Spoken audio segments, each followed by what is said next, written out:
P T I کے M N as کو توڑنے کے لیے ان کو ضمیر فروش نہیں ملا، بلکہ اتحادیوں کے اندر بھی اس طرح کا سینیریو معلوم ہوا ہے کہ یہ کریں گے، لیکن ابھی تو یہ رکھے نا، ابھی تو دیکھتے ہیں نا، باقی اب گزارا تو کرے، خرچے کے پیسے تو رکھیں۔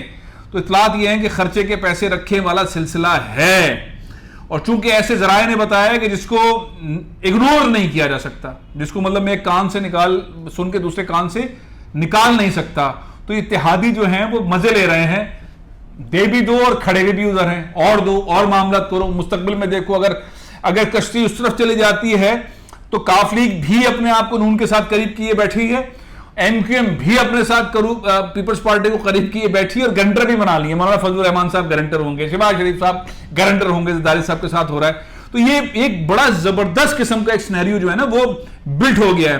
اب یہ کہ جو نیوٹرل، کوئی اصطلاح آگے کہ نیوٹرل تو جانور ہوتا ہے، عمران خان نے کہا نیوٹرل تو جانور ہوتا ہے، انہوں نے بولا نہیں جی فوج کو کہا ہے، فوج نیوٹرل ہے اس لیے کہا ہے، وہ پہلے سلیکٹڈ والا معاملہ تھا، دو اس کی تشریح ہوئی، کیونکہ ہماری میڈیا کے اندر جو ہے وہ بہت مجھے برا لگنا چاہیے، لیکن ظاہر ہے کہ میں یہ بات کہہ اس لیے رہا ہوں کہ میں کسی سائٹ پر ٹلٹ ہونے کی کوشش کبھی نہیں کرتا، میں فیکٹس کو موو کرنے کی کوشش کرتا ہوں، کیا پاکستان کے لیے اچھا ہے، کیا مملکت کے لیے اچھا ہے۔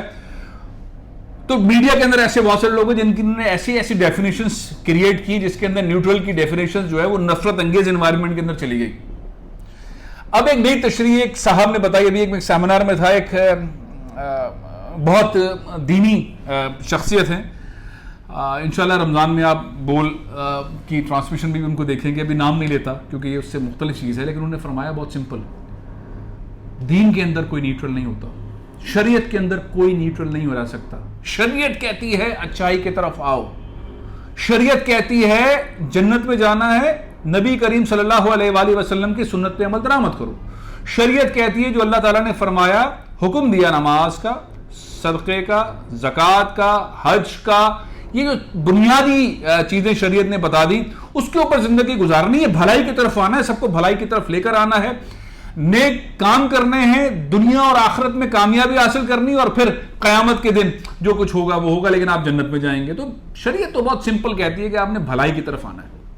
جو بات میں آپ سے پہلے کہہ رہا تھا کہ عمران خان پوری قوم کو پھنسا رہے ہیں، سارے مسلمانوں کو پھنسا رہے ہیں، برائی کی طرف نہیں جا سکتے۔ تو نیوٹرل والے جو ہیں وہ آئینی طور پر تو جو بھی آئین ہے اس کے حساب سے نیوٹرل رہ سکتے ہیں، لیکن وہ اگر شریعت کے حساب سے جائیں گے، اپنے آپ کو مسلمان ہونے کے ناطے ٹٹولیں گے، تو ان کو اچھائی کی طرف جانا پڑے گا، وہ نیوٹرل نہیں رہ سکتے۔ تو معاملہ ہے دنیا اور آخرت کا۔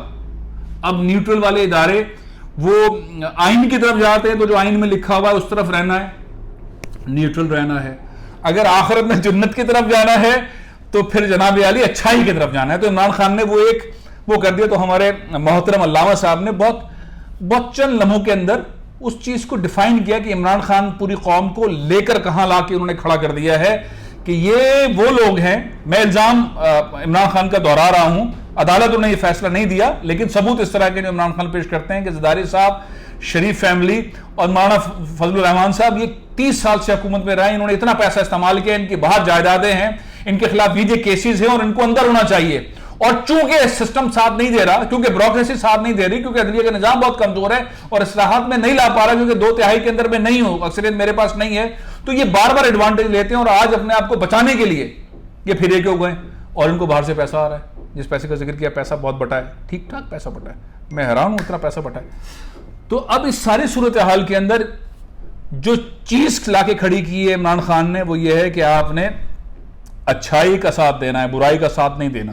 اگر آپ برائی کا ساتھ دیں گے تو آپ اپنی آخرت خراب کریں گے، آپ آخرت خراب کریں گے۔ تو وہ جو نیریٹو ہے وہ بڑا تیزی سے اوپر گیا، اور میں بڑا حیرت میں ہوں کہ ایک عالم دین نے یہ بات کہی ہے کہ اس بات سے تو الگ نہیں ہو سکتے، آپ کو جا کے کھڑا ہونا پڑے گا عمران خان کے ساتھ، کیونکہ یہ جو ان کے بارے میں پرسیپشن ہے صحیح ہے نہیں ہے۔ میں دوبارہ کہہ رہا ہوں، الزامات زرداری صاحب سے متعلق، شریف فیملی سے متعلق، اور یہ اتنا پیسہ آیا اور اتنا پیسہ استعمال ہو گیا اور باہر ان کی پراپرٹیز ہیں اور کیسز چل رہے ہیں اور شواہد سب کے سامنے، لیکن عدالت کچھ پروف نہیں کر سکی۔ اور عمران خان صاحب 713 اصلاحات لے کر آ رہے ہیں پاکستان کے عدالتی نظام میں تبدیلی کے لیے، جو کہ فاروق نسیم صاحب اسٹینڈ بائی لے کر بیٹھے ہیں، اور ان سب اپوزیشن والوں کو پتا ہے۔ تو یہ بات میں بار بار کہہ رہا تھا، لیکن علامہ صاحب کو بھی معلوم تھی۔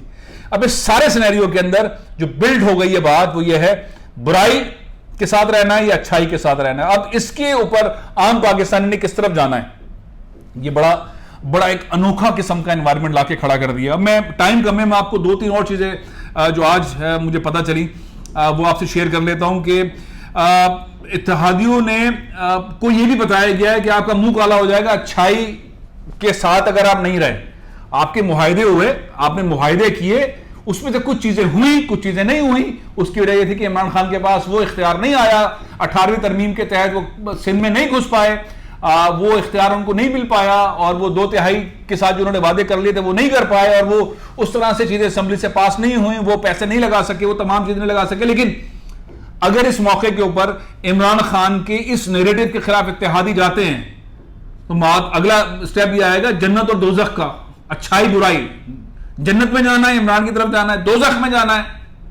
اللہ اکبر. تو نیریٹو یہ کالز آنا شروع ہو گئی ہیں, کالز گئی ہیں, کالز جا رہی ہیں, اور سب سے زیادہ طاقتور والا سوال ایک رہ گیا. یہ کالز جو جا رہی ہیں وہ اسے سمجھانے کے لیے ہیں. بہت سارے علماء کرام اس بات کو ڈسکس کر رہے ہیں. بہت مشکل میں ایم کیو والے ہیں, بظاہر مشکل میں, ویسے تو ان کا فیصلہ بالکل ڈن ہے. کاف لیگ والے بظاہر مشکل میں کہ یار اب کیا کریں, یہ عوام پیٹ دے گی. جس طرح سے ضمیر فروشوں کے گھر پہ حملے ہو رہے ہیں, اگر ہم برائی کی طرف گئے تو ہمیں تو چھوڑیں گے نہیں, تو اس لیے ہمیں سنت کی طرف, اچھائی کی طرف جانا ہے. تو عمران خان صاحب نے جو نیریٹو بلڈ کیا ہے, ان کو اسپیس دے دیا ہے اپوزیشن سے بھاگنے کا, اتحادیوں کو, اور اس کے ذریعے وہ بھاگ کے طرح جائیں گے. اب آخری سوال, اس وقت پاکستان میں سب سے زیادہ طاقتور کون ہے ان حالات کے اندر جب سپریم کورٹ کے اندر کیس چل رہا ہے؟ چیف جسٹس آف پاکستان جناب جسٹس عمر عطا بندیال صاحب سب سے پاورفل ہے, وہ جو فیصلہ کریں گے. آرمی چیف سب سے زیادہ پاورفل ہے, وہ فیصلہ کریں گے کیا ایمرجنسی یا کیا ماشاء اللہ وہ کریں گے. اپوزیشن کی جماعتیں اسلام آباد کو گھیر لیں گی, وہ سب سے زیادہ طاقتور ہے. عمران خان صاحب چیف ایگزیکٹو پاکستان ہے, وہ طاقتور ہے. ڈاکٹر عارف علوی صاحب وہ سب سے زیادہ طاقتور ہے. طاقتور اس وقت اللہ تعالیٰ کے بعد جو سب سے زیادہ اس وقت اس بحران کے اندر طاقتور ہے, جو پاسا پلٹ سکتا ہے, ایک آئینی ماہر نے بتایا کہ اس وقت سب سے زیادہ طاقتور اسپیکر قومی اسمبلی ہے. وہ ضمیر فروشوں کے ووٹس کو کاؤنٹ نہیں کریں گے, ان کو اختیار نہیں دیں گے, اور ان کا کوئی بھی فیصلہ کسی بھی عدالت میں چیلنج نہیں ہو سکتا, including supreme court of Pakistan کے اندر نہیں ہو سکتا. اس لیے عمران خان بہت سیف انوائرمنٹ کے اندر ہے. کالز آنا شروع ہو گئی ہیں, اچھائی برائی شریعت سے کنیکٹ کی جا رہی ہے, جنت اور دوزخ سے کنیکٹ کی جا رہی ہے, مسلمان ہونے نہ ہونے سے کنیکٹ کی جا رہی ہے. یہ بہت بڑا گیم ایک بلڈ اپ ہو گیا ہے. یہ ضیاء الحق سے کے دور سے زیادہ بڑا سینیریو کریٹ ہو گیا. اب دیکھتے ہیں اس سارے صورتحال کے اندر ہوتا کیا ہے. ویسے لگ ایسا رہا ہے پلڑا عمران خان کا اور بھاری ہو رہا ہے, لیکن بہرحال حتمی طور پر کچھ نہیں کہا جا سکتا. جیسے جیسے وقت گزرے گا نیریٹو جو ہے وہ بلڈ ہوتا چلا جائے گا. این کیو ایم کے پاس, جی ڈی اے کے پاس, کاف لیگ کے پاس اور باپ کے پاس بہت مشکل صورتحال اب والے سینیریو کے اندر آگے کھڑی ہو رہی ہے, جو ان کے پاس کالز جا رہی ہیں.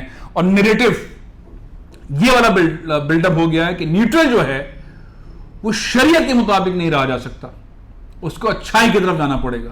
تو جو نیوٹرل ہے انہیں آخر قیامت کے دن ساتھ دینا ہے اچھائی کا, وہ اس طرف نہیں جا سکتے. تو یہ بھی ایک بہت بڑا پتا کھیلا ہے, ترک کا پتا ہے. دیکھتے ہیں صورتحال کیا بنتی ہے. پروگرام میں ختم کر رہا ہوں, آپ اپنا فیڈ بیک دیجیے گا. اجازت دیجیے. پاکستان زندہ باد.